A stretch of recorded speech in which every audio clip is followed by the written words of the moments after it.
Napenda kuchukua nafasi hii kumshukuru Mwenyezi Mungu kwa neema mbalimbali alizonijalia. Mimi mtumishi mdogo kabisa nisiyestahili kwa kuweza kunifikisha hapa leo hii.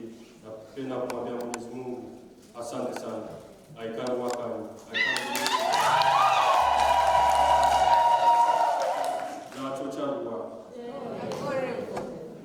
napenda kuchukua nafasi hii pia kumshukuru paroko kwa kuniruhusu kuja kufanya misa shukrani hapa, na pia mapadri wote waliohudumu kipindi nimeanza seminari kwa kunipokea vizuri na kwa upendo na ukarimu wao nikaweza kuendelea mpaka leo hii.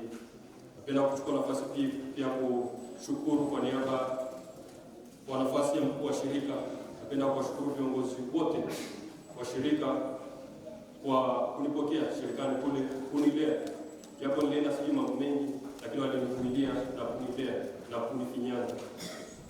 Napenda pia kuchukua nafasi hii kushukuru mkara wangu kwa kuweza kuchukua nafasi ya kuweza kushiriki katika kutoa kuhubiri katika misa hii yangu ya shukrani.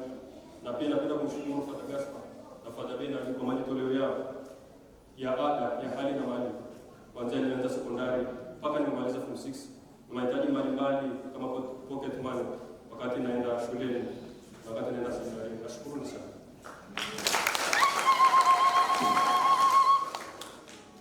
Na pia napenda kuwashukuru wazazi wangu kwa kweli wamenipigania, na ndugu zangu wakati mwingine walijinyima wao ili mimi niweze kwenda shuleni. Mama wakati mwingine alikuwa anabeba tofali ili niweze kupata mahitaji ya nyumbani. Ndugu zangu wakati mwingine walijinyima ili niweze kupata chochote. Wakati mwingine nilikuwa naogopa kabisa kuambia ndugu zangu mahitaji yangu binafsi, sababu nilikuwa najua maisha yangu binafsi jinsi yalivyo. Tumsifu Yesu Kristo. Milele amina. Pia napenda kuwashukuru nyote kwa kuweza kushiriki pamoja nami katika misa hii. Na napenda kuwashukuru Mwenyezi Mungu awalipe kwa kadiri mlivyoshiriki katika misa hii.